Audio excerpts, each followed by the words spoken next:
Goeienaand, good evening, fellow South Africans and citizens of the world. Now, the new CEO of Eskom is certainly starting to try to put things right. I just wonder how long the ANC will let him do what he's doing before people like Kasatu start really raising the ante. And let me just put things in perspective here. What De Ruyter is doing makes absolute sense. Think about it this way. If you've got a calabash that carries 10 litres of water, for argument's sake, and you take it into one of the huts, and there are 20 people sitting around this hut, and they've all got their bowls out, and they all want 1 litre, which will fill their bowl. Guess what happens?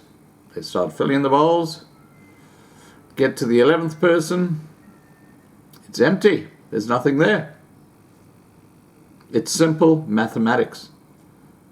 Now, the same thing is happening with Eskom. They have got 16,000 too many staff, and the place is bankrupt.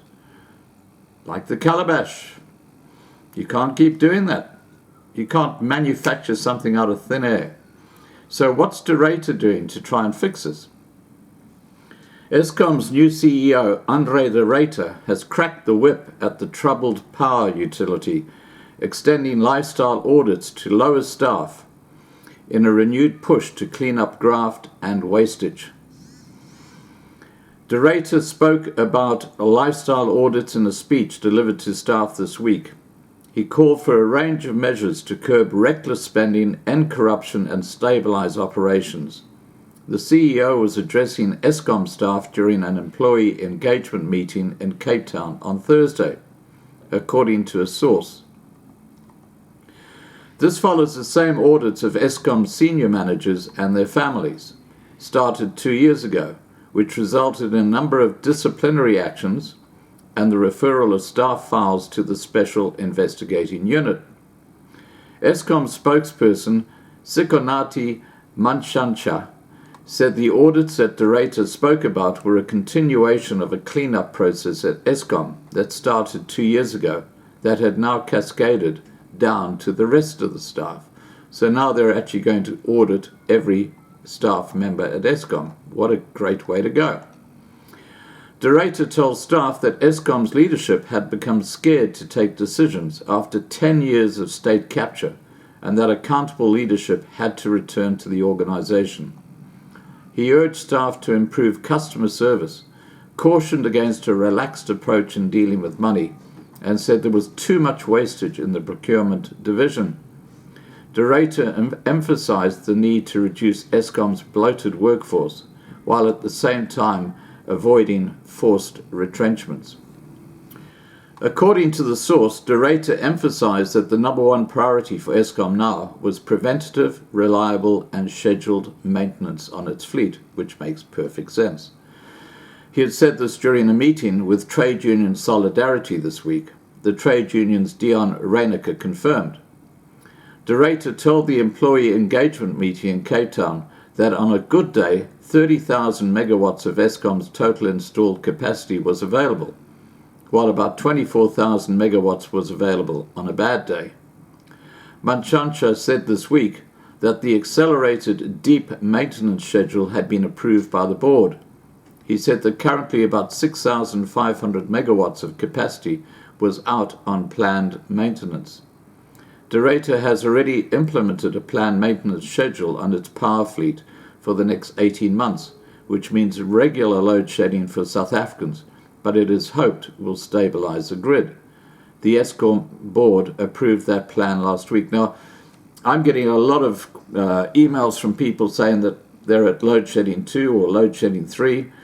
A lot of that apparently right now is because they are shutting down units that are operating so they can maintain them, and that's causing them to go into load shedding 2 or load shedding 3. What happened in the past was they were panicking and they didn't maintain anything because they were just keeping the head above the water. At least De Ruyter is now trying to turn things around.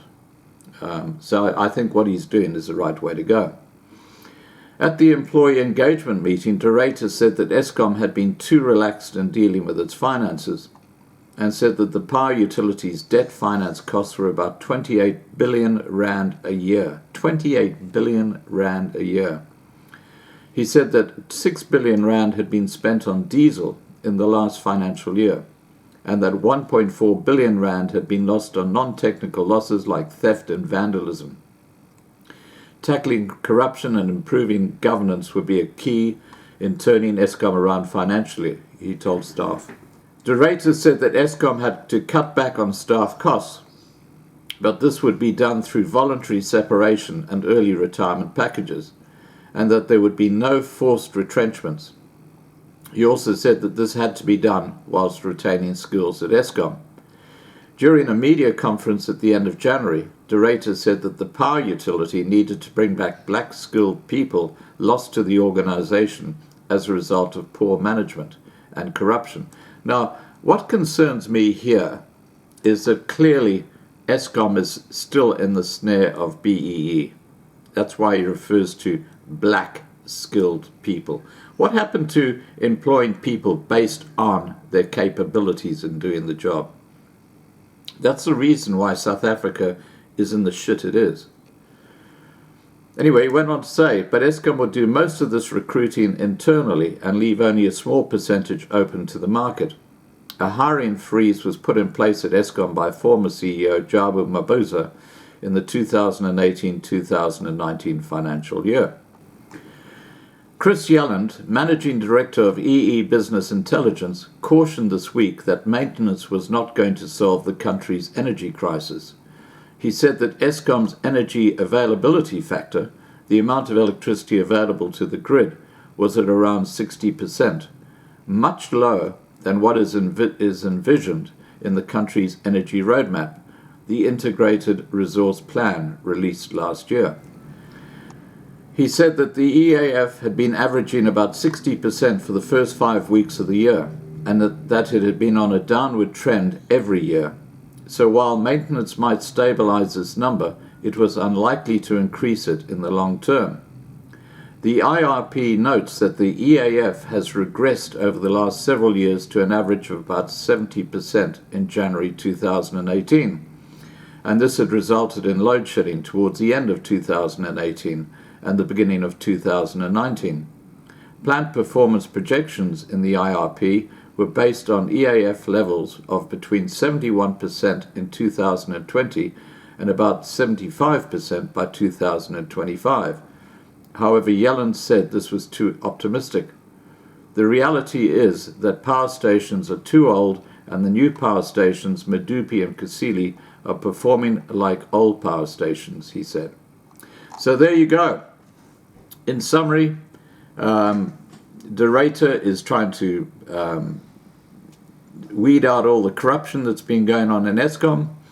And secondly, he's also not going to fire anyone, even though they've got excess staff of 16,000, which is the major problem that Eskom faces.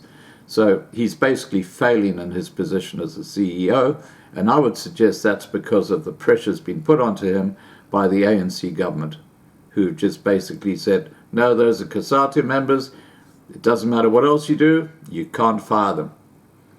This is the reality of South Africa. This is why it's in so much trouble. All right, guys, please remember to subscribe to be kept informed. Ring the bell for the updates. Please like this video. Please share this video. And above all, please stay safe.